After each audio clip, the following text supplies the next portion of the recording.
Hi, everybody. Good morning.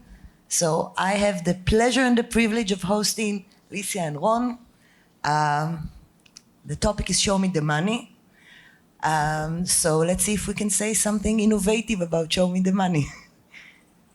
Ron, tell us a little bit about Sola and about why currently, happily for you, you don't need anyone to show you the money, you have the money.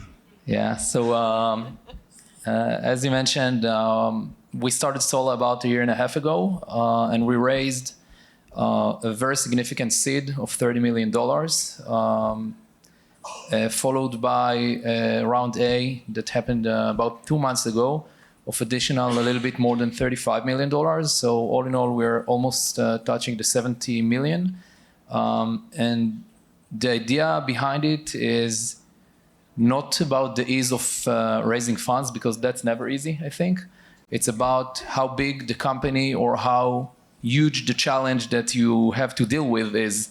And what we are trying to build with Sola is something that will democratize the entire cybersecurity industry, which means just taking it from a very high title into what Canva, Stripe, and other successful companies have done in their industries. We want to bring that into cybersecurity and actually let anyone with very basic knowledge in cybersecurity or IT achieve much more, be productive, be very accurate with what they do, with obviously the power of both AI and accessibility. So you no longer need very talented engineers. We will always need security engineers and hands-on, but with democratization, if you build it right, I think that more people will be able to achieve more for much less, and that's what Sola is all about.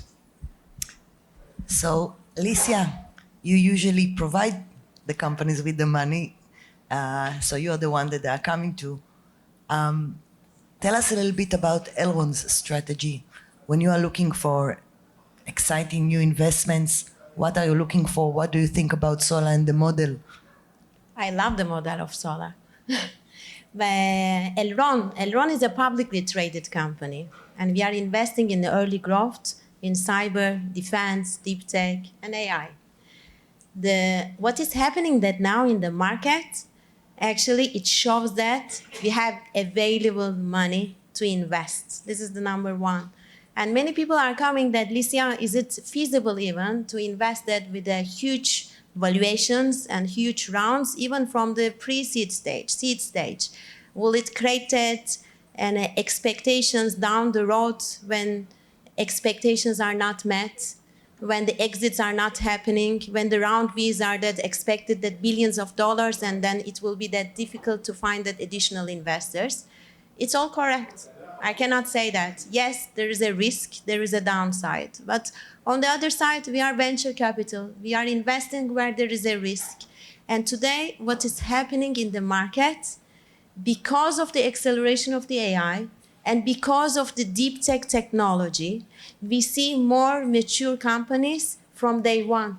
They want to create that bigger dreams from day one, not like when they are happening that in the market that after 7 years.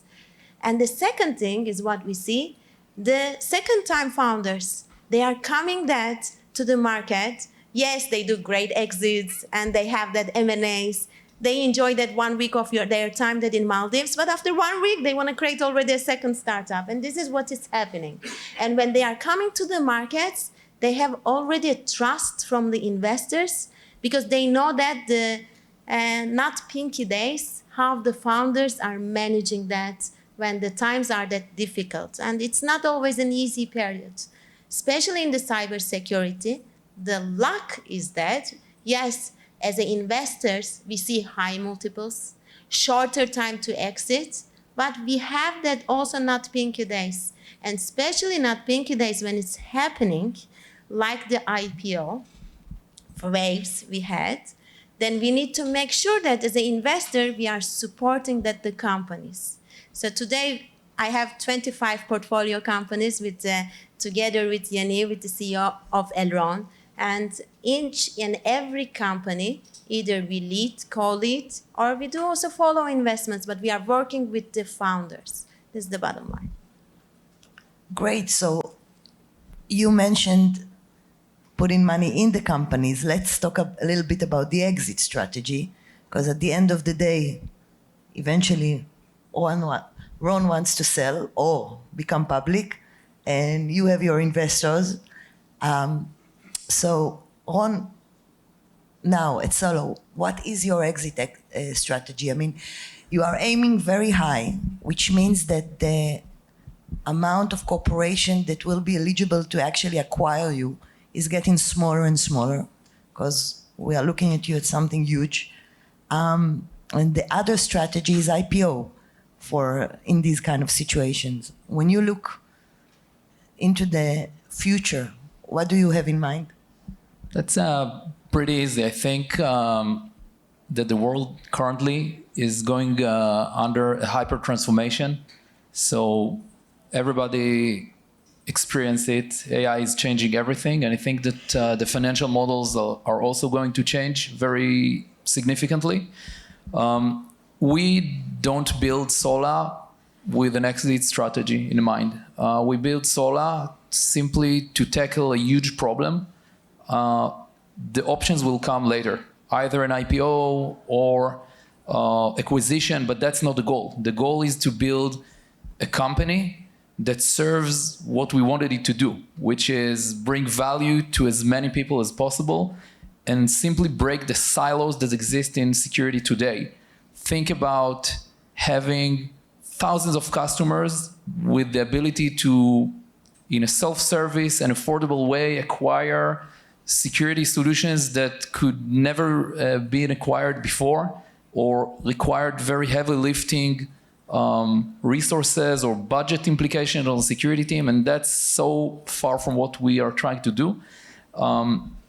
Hence, we believe that Sola is going to be a huge market player, and I did not mention the other companies as an example, simply because we don't see any similar things in cybersecurity. Canva, Wix, Stripe, and I have a list of other companies that went with aggressive democratization, and that's what we have in mind. So IPO, maybe one way, if this will make sense from a business perspective, but that's not the goal. And same with being acquired. I mean, we want to build something significant and also sell it. You want to build a corporation? We want to build a big company that makes a difference. That's what we want to build. Well, that's not something that you hear very often, but well done. And okay, Lisya, now from an investor perspective, how do you see the future exit paths for these kind of companies? A big company needs a lot of money, and doesn't matter if it's that M&A or the IPO. Yes, as a publicly traded company, I love that IPO, okay? And I think that IPO is a great way to have access to the companies that each of you can be connected to the portfolios directly, and you can know that the transparency, what is happening that in the market. Saying that, do I do that more IPOs for the companies? No. We do that more M&As, because in the cybersecurity, we have enough buyers who are willing to buy and to pay the great valuations. And today, as Ron said that, at that matter, when you are creating a big company, doesn't matter that you are traded on Nasdaq, or doesn't matter that you are doing the billions of dollars of M&A exit. So most likely, the company will grow. That is the next future. However, that IPO has an advantage. They asked me that at the beginning of the year, 2025, because it was 3 years wave in the IPO. It's like going downhill, the IPOs, the last 3 years. What do we expect that in 2025? I was optimistic. First, I believe in mathematics. Statistics shows that every 3 years, the 4th year, the wave is going to the opposite side. Is it true? Yes, we have started to see a positive wave in the IPO. We have seen 55% more companies traded more in the States, in the IPO. Now, Do we have that the cybersecurity companies traded in cybersecurity global? Very few. Do we have that Israeli startup companies that are traded in 2025? No. Do we see that more growth stage companies that are having that huge valuations and they are aiming that to the M&As? Yes, this is what we see that today in the market. Because the market believes this could be the potential, like a big M&As. And this is what they are aiming. A very short addition. I think Pavel spoke before us, and they raised like almost 70 million as well. Or we see a lot of traction around big funding, and that's why I'm saying that everything is changing. What we have in mind in round A, Microsoft invested in Sola, and we see the potential in huge partnerships with big players like Microsoft. And I think it's really shifting where the world is going, and it's less about the old models. So everything is shifting. I think both of you are talking about new models, maybe new economy in these kind of investments in the cybersecurity. So if I'm taking what both of you said, if one is going to create something completely different, which, yes, it's going to be a corporation if you will have it your way, and Lisya will be investing in these kind of companies, then maybe the strategy indeed will change. I mean, maybe you will find yourself talking to investment bankers saying, I have a diamond in the rough, let's do something with it. And you will both find yourself finding it harder and harder to find acquirers because, as I said before, the valuation will go high and it will be very ambitious. So, when we had this discussion, do you think we will see more companies like Sola or, more companies that do, again, a bit more of the same, let's improve this anti-fraud application, We'll probably see both. I think that we already see traction about the easiness of building new stuff with companies like Cursor, Lovable, Bold, V0, and people can just create. So that's crazy, and anyone with even a slight idea can start a company. Obviously, it's good for some level, but more people can do more and create more and be and introduce new solutions that others couldn't before. So that's one thing. The other ones will be more of the same. The ones that will continue to be more of the same, creating siloed ideas. I think that the cyber market is big enough, but it's for sure going to see a lot of change.